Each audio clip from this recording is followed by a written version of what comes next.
The lady from the church asked me to pray for her husband's soul. I said, "Of course, when did he die?" And she answered, "Tomorrow."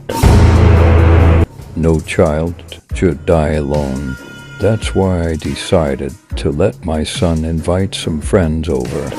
Someone started having a coughing fit at my workplace. The problem is that I work alone in a morgue. Never knock on your door from the inside at dawn. The devil can knock on the outside. These macabre stories and others that can't be told on the channel, you'll see in the cursed ebook. The link is in the comments. Buy it now.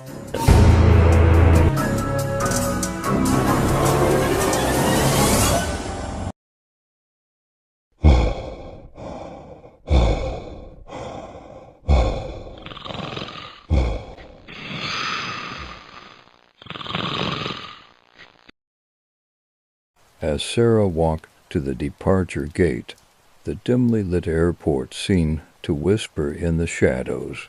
The flight attendants wore unsettlingly stiff smiles, and the overhead lights flickered sporadically. Sitting in the waiting area, she unfolded the tattered brochure she'd received.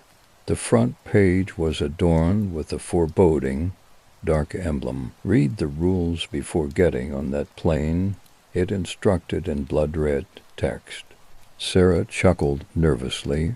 Who wouldn't? But the chill of impending flight sank in. Rule 1. No turning back. Sarah's eyes widened. She'd already gone through security. Was this a joke? Rule 2. Do not speak to anyone once you're bored. It seemed ludicrous. Rule 3. Keep your seatbelt fastened at all times. That made sense, but why the emphasis? The brochure's pages were yellowed and brittle. Rule 4. If you hear a scream, remain silent. The hairs on her neck prickled. Rule 5. Do not look out the window under any circumstances. The rules grew more disturbing. Her heart raced. Boarding time arrived. She boarded the plane, her mind racing with the rules. The aircraft was eerily quiet, save for the low hum of the engines. Sarah found her seat, gripping the armrests tightly as she read the final rule. If you disobey, you will never land. As the plane took off, the lights dimmed, and an oppressive silence settled. The seats around her were vacant. The absence of human presence felt unnatural. Her anxiety grew with every passing minute. The flight attendants moved like shadows, their faces obscured. Suddenly, a loud scream pierced the silence.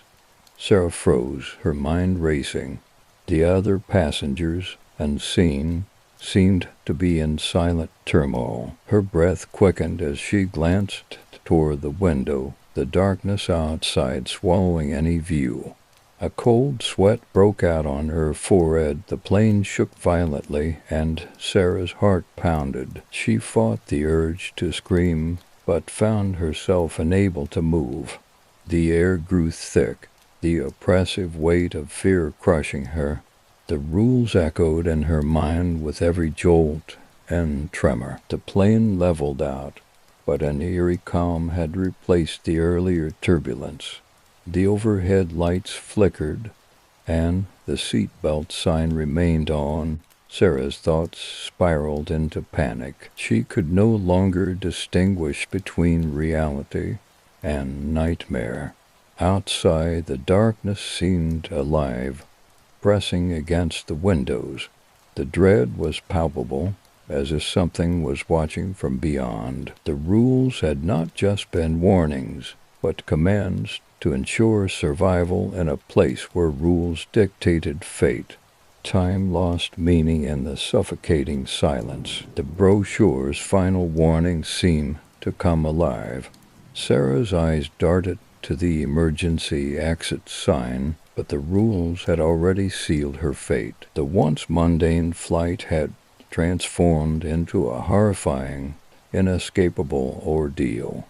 With a sudden jolt, the plane began its descent, but there was no end in sight. The ground was shrouded in an inky void. Fear seized her completely as the realization that the rules had bound her to an eternal, unending flight where the only certainty was the unrelenting terror. The lights flickered out, and the oppressive darkness enveloped her. The brochure's warning had been clear, and as Sarah's consciousness slipped away, she understood the grim reality of never landing. The plane would fly forever, and she was its eternal passenger, bound by rules that were never meant to be broken.